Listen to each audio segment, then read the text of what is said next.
Do you struggle to sleep at night? Perhaps it's because your partner needs something to combat their snoring problem.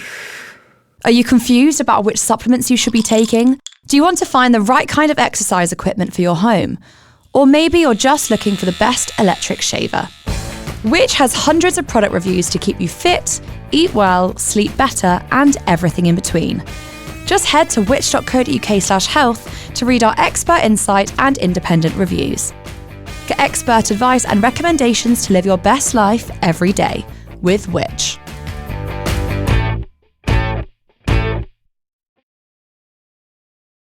Hello, it's Rob here with some exciting news to tell you about before you listen to this podcast. At the end of January, we'll be hosting a live podcast just for you. We know you've loved the Healthy Living podcast we've been bringing you lately. So on Thursday, the 22nd of January, we've invited some of the best health experts to discuss the question, can we get healthier as we age? You'll be able to listen and watch live, plus you'll have the chance to ask your questions to our panel. The podcast will be live on Zoom, so you can join us from wherever you are. Simply click the link in the episode description to sign up. And we'll see you on the 22nd of January. New year, new you. But at what cost? Welcome to this podcast from Which. Hello, it's Rob Lilly-Jones here with a brand new series of our health and wellbeing podcast, bringing you expert advice and recommendations to help you live your best life every day. Now, January is, of course, a big month for health, with plenty of us making New Year resolutions to improve our health for the year ahead. But it's more important than ever to ensure you've taken on board the right advice and you've got it from the right place. Now, today's episode is all about weight loss jabs and supplements. Later on, we'll be joined by our public health nutritionist, Shefalee Loth, and Sophie Medlin, the founder of CityDietitians. But first, we are joined by Which researcher, Megan Thomas. Megan, hello. Hi. How are you doing? You okay? I'm good, thank you. How are you? I'm very good, thank you. It is brilliant to have you on the podcast. Now, I've already said we are talking about weight loss jabs and supplements. So why are you here? Because what have you been investigating in that space?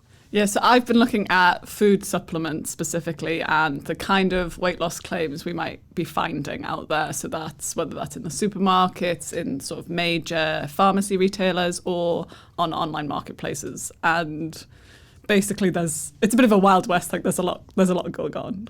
The headline, I think, from your findings, the supplement market is full of dodgy weight loss claims, even from reputable retailers. What do you mean? There are very specific approved weight loss claims that a product could make based on very specific ingredients. Because it's a health claim, you can't just say things willy-nilly. But when we're looking at these products, we're hearing things like, it's a fat burner, it's an appetite suppressant, and then you look at the ingredients list and you're not really seeing any justification for that. And that is definitely more so on the online marketplaces because it's so hard to control. But because these major retailers, they need to keep up with the sort of things that the online marketplaces are offering. We're seeing a bit of that there as well, where the claims are maybe just stretching out what's allowed a bit. So, they might be allowed to say contributes to a normal metabolism, but that's being stretched out to say, it will help you with weight loss and things like that, which are not necessarily helpful for consumers. No, I mean, you've touched on a few of them there, but some of the claims you've seen, can you tell us about some of them? Because a lot of them, as you said, they're just not true.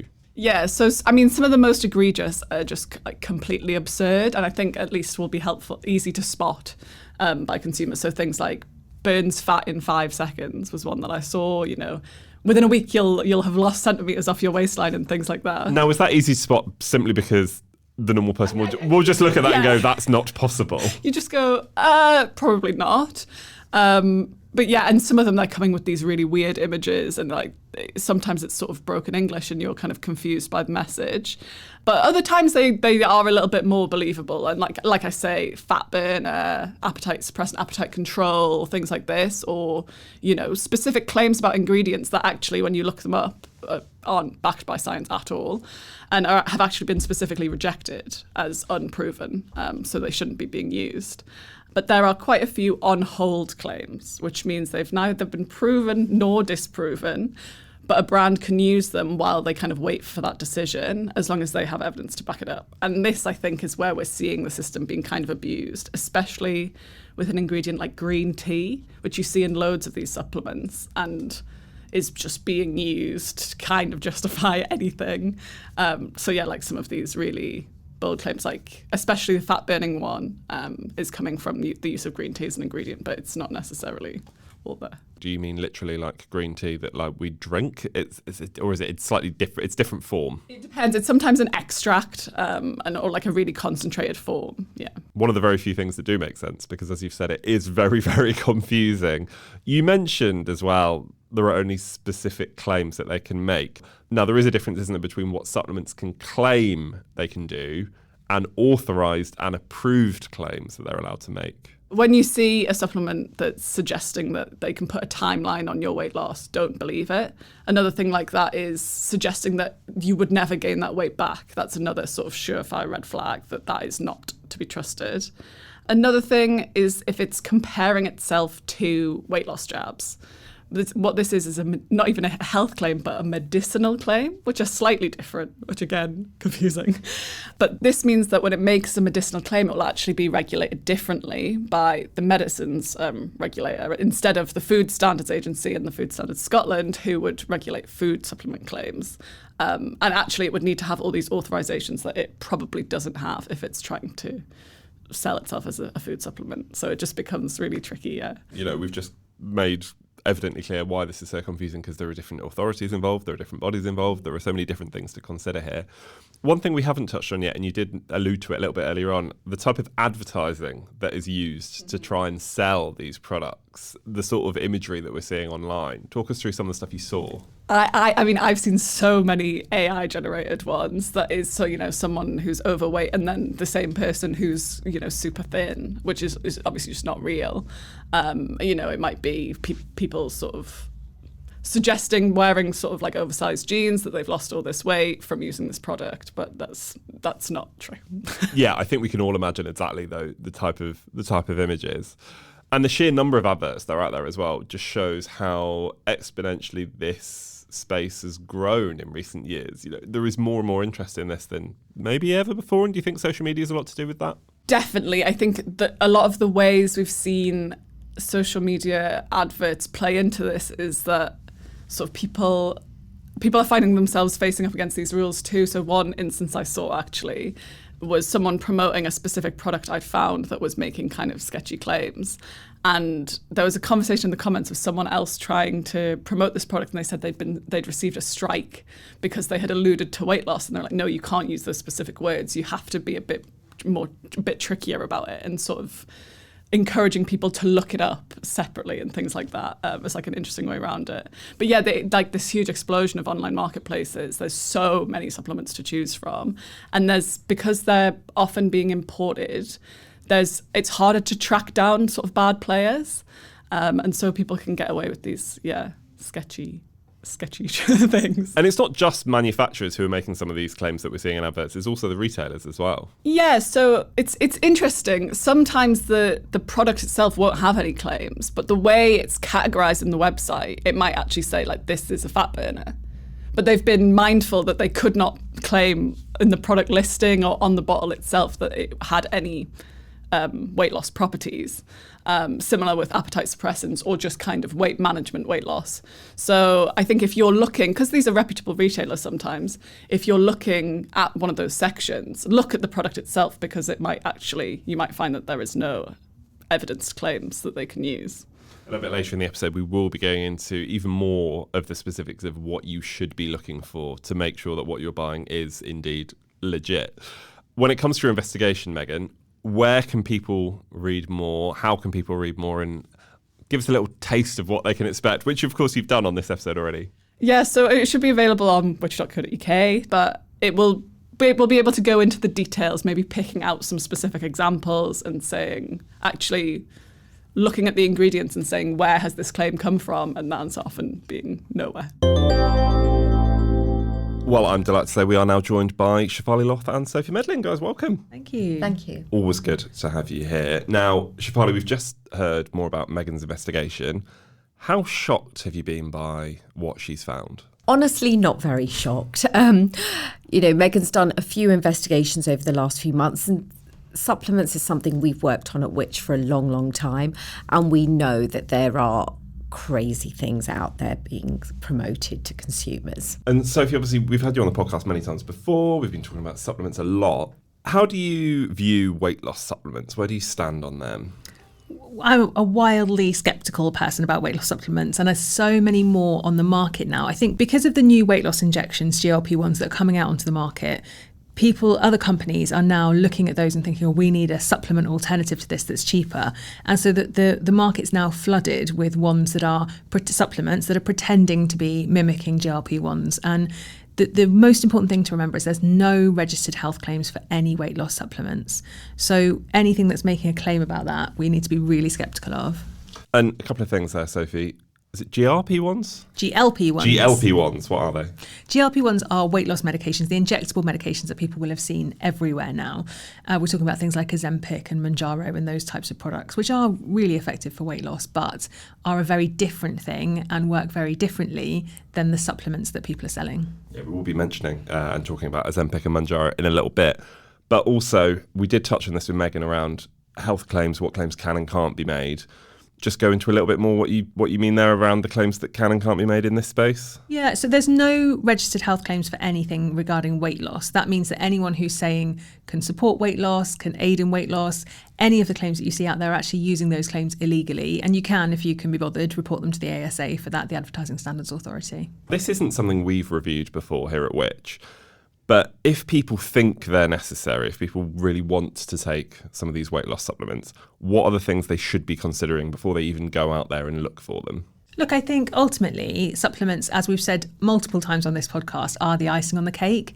And the answer to weight loss, unfortunately, is really boring, and it's energy in, energy out. So trying to eat a bit less and move a bit more. Now, there is some suggestion or some supporting evidence for fibre-based supplements and how they can help maybe to keep you fuller for longer and fuller between meals. Those sorts of fibre supplements are not providing any magic formula. They just may support you to regulate your appetite a bit better. That point on fibre is really interesting, isn't it, Shefalee? Because, you have spoken a lot about fibre. People will have seen you on our social media videos, on all of our channels. They'll have seen you write about fibre a lot in Which magazine as well. The value of fibre in our diet, we can't really underestimate it. No, and I think especially recently there's been a real push for protein. But actually, most of us have enough protein in our diets, and it's really the fibre that's deficient. And actually, there are so many benefits to fibre. As Sophie said, it can really help regulate your appetite. It can help, it slows down your digestion, so it helps you to feel fuller for longer. So actually, that increasing your fibre intake gradually is something that you can really do. 30 grams, is that roughly what we should be aiming for? That's the aim, yeah. But I think the research shows most people are getting about 18 grams a day, so wildly deficient of that. So before we get onto weight loss jabs then, weight loss supplements, are they nonsense? Do we need to bother at all? Nonsense and potentially unsafe as well, so definitely avoid. Weight loss jabs then, Shefalee, they have boomed over recent years. We've mentioned two of the most popular, Mounjaro, Ozempic. Are they effective? They're really effective, and actually Ozempic isn't traditionally, it's not really the weight loss medication. It's the drug semaglutide, which has been used to treat diabetes patients. And the weight loss version of the same drug is called Wegovy. So actually, if people are using one of these injectors for weight loss, it will either be Mounjaro or Wegovy that they'll be using. And they're really, really effective. In trials, people have lost up to 22% of their body weight. Is that safe, though, if you're losing that percentage of your body weight?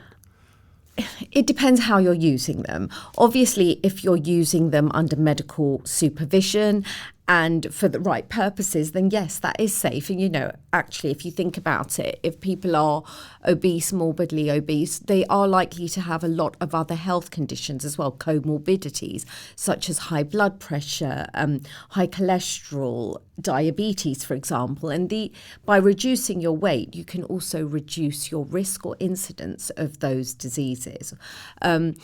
If you're using it to lose a few pounds, then no, it's not safe to be losing 22% of your body weight. You've almost touched on my next question there, which is who are they for? Who should they be for? Because it sounds like they shouldn't be for everyone. I think really the criteria for taking them is that you are obese in the first place, right? And or you have comorbidities. So it's sort of looking at diabetes, cardiovascular disease, maybe fatty liver, but also that you are also overweight, because actually these are what the indication is for. And used under those circumstances, the benefits outweigh the risks, right? So we know that people are going to enjoy longer, healthier lives. The problem that we're finding is that young people, young women especially, are getting their hands on them when they've got a BMI, body mass index, that's already in the healthy range, or they're not even over 18 years old, which the drugs are indicated for. So getting them getting into the wrong hands is the problem that we're contending with at the moment. The people who are taking them who probably shouldn't be taking them, how much of that is down to the marketing of these products and some of the marketing that's out there? We touched on this with Megan around some of the weight loss supplements previously. So I suppose the drugs aren't necessarily marketed towards a consumer audience, but that doesn't stop influencers or celebrities using them and then people seeing that either online or in the press and thinking, well, actually, this is a really appealing way for me to lose those kind of stubborn pounds that I can't seem to shake. If everyone else is using them, why can't I, basically? The big question for me is how do they work? Because it seems like some pretty clever science going on to be able to make people lose weight as quickly as they often do. I mean, they're amazing, really, when we look at them. Our bodies produce GLP-1 as a hormone already. All of us are producing it. Some people in higher amounts, some people in lower amounts. It's produced in our intestines. And obviously these GLP-1s then massively boost that dose of GLP-1 that we're getting. And that then tells our stomach that we're full, slows digestion. It also tells our pancreas we don't need any more. It slows all of our digestive processes down and tells our brain that we're full. So we don't want to eat anymore. And in the case of Mounjaro, so one that is used for weight loss, it also supports insulin sensitivity. So it has a sort of dual effect. And the Mounjaro in general is a bit softer on digestion. You have less side effects than you would with something like Wegovy or the Ozempic type drugs. That, again, leads on to my next question, which is what is the difference between Mounjaro and Ozempic? Because obviously we hear them a lot, but it sounds like, and Shefalee, you've also touched on this, they're different. They are. They're not significantly different, although the application would be different, as Shefalee said. So Ozempic and Wegovy were invented for diabetes, and they are very effective in diabetes, with weight loss being a side effect. Mounjaro's seen that, and then it's gone, actually, we can increase this weight loss side effect and make that the primary reason for using them. So Mounjaro is almost a dual action therapy, whereas Ozempic and Wegovy are more single action therapy. So what you'll see then is Mounjaro is much more effective for weight loss than Wegovy or Ozempic. And how often can we be taking them if we are taking them, or does it depend on the person? So normally we would start with a weekly dose, and then the dose would be increased gradually. What we're finding in clinical practice is people are getting stuck on them. So they've lost the weight they wanted to lose, and now they're looking at, well, how do we get people off these without them regaining all the lost weight? So then some people at the end of their therapy are extending the amount of time between injections, or having what they're calling a microdose for who knows how long, maybe forever, of a very small dose weekly or maybe bi-weekly. So really the length of time of a standard treatment would be weekly, but some people are then extending that towards the end of their treatment. And if someone is having a microdose, as you said before, an infinite amount of time, are the safety concerns there around, those drugs being in somebody's system constantly? I mean, when we look at the clinical trials that were used to prove their use, really the maximum time people were on them were, I think it was between a year and a half. So there's not a lot of safety data on people being on them for a long, long time, certainly. I mean, they're new drugs, right? So they've not even been in the market for very long. So it's going to be interesting to see how that plays out in the next few years. If people are getting them via the NHS, there is a cap on how long they're allowed to be prescribed them, which is 2 years. So the headline then is weight loss supplements, nonsense. Weight loss jabs can be effective. If people aren't getting weight loss jabs on the NHS, if they are going out there themselves, it's something they want to look at. What should they be looking at? What are the things they should be looking out for? We've done a lot of research in this area, and I'd say probably the majority of people who are accessing these drugs are doing them privately, because it's really hard. There's a lot of criteria to meet to get them to qualify to get them on the NHS. So a lot of people are choosing to pay privately for these drugs.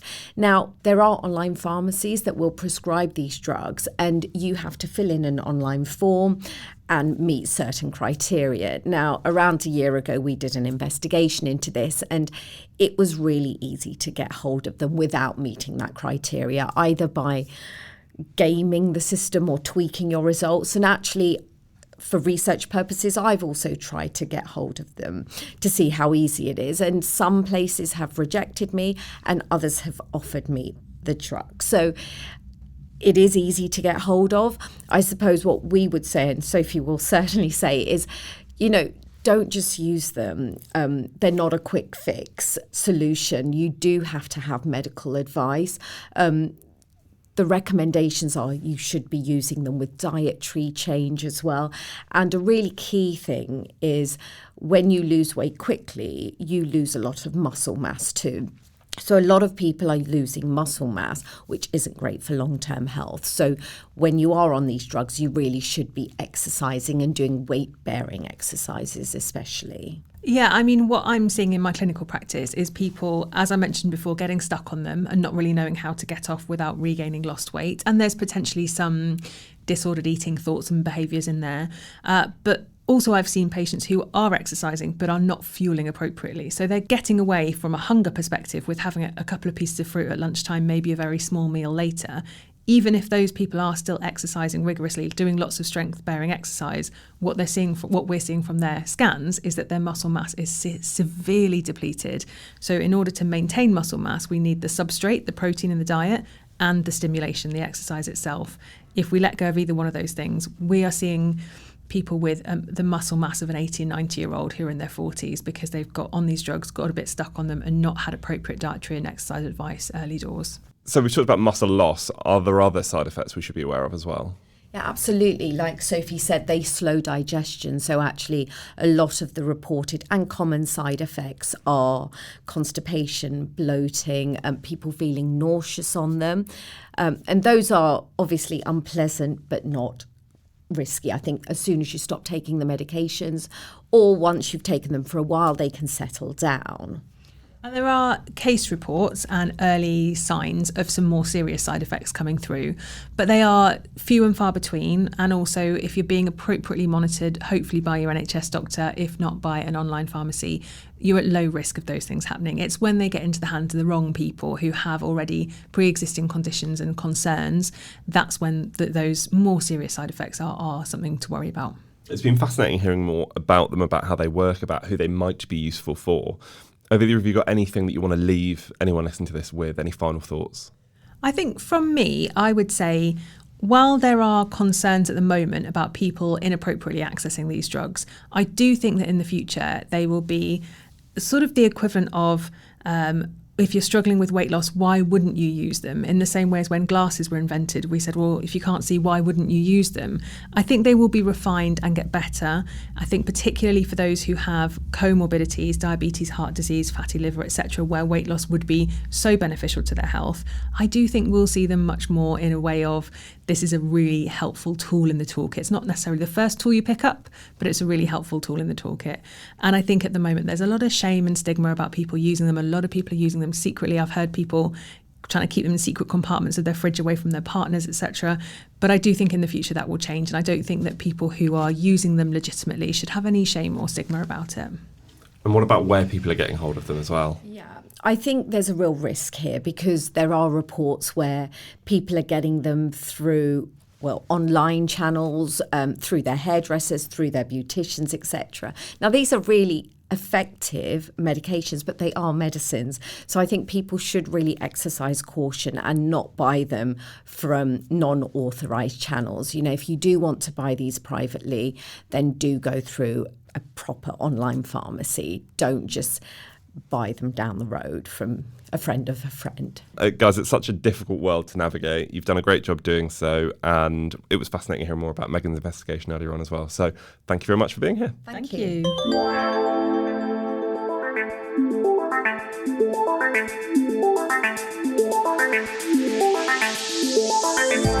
That that brings to an end another podcast from Which. There's loads more for you to read about everything we discussed today. Just head to the episode description for more useful everyday advice. There you'll also see an exclusive offer for podcast listeners like you to become a Which member for 50% off the usual price. And that gives you access to our product reviews, our app, one-to-one personalised buying advice, and every issue of Which magazine across the year. Plus, your membership helps us to make life simpler, fairer, and safer for everyone. If you'd like to know when we release a new episode, then make sure you press subscribe wherever you're listening, and that way you can be one of the first to listen. And for any questions, comments, or anything in between, then make sure to follow us on social media. We're at Which UK, or you can email us podcasts@which.co.uk. Goodbye.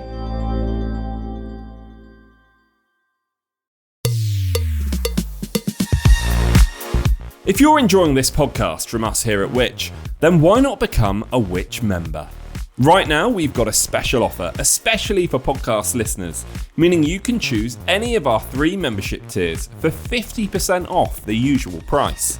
Starting at just £39.50 for a full year, you can get Which magazine delivered direct to your door. For the same price, you could also choose a digital Which subscription, giving you access to all of our product reviews, the Which app, and the digital edition of Which magazine. What's more, you'll also be able to use the Ask Which service for personalised one-to-one buying advice. Or why not get a full access Which subscription for just £49.50 for a full year? Don't forget, that's 50% off the usual price. To join Which or to find out more, just head to which.co.uk/podcast offer. That's which.co.uk/podcast offer. Or click the link in the description for today's podcast for 50% off a Which annual subscription.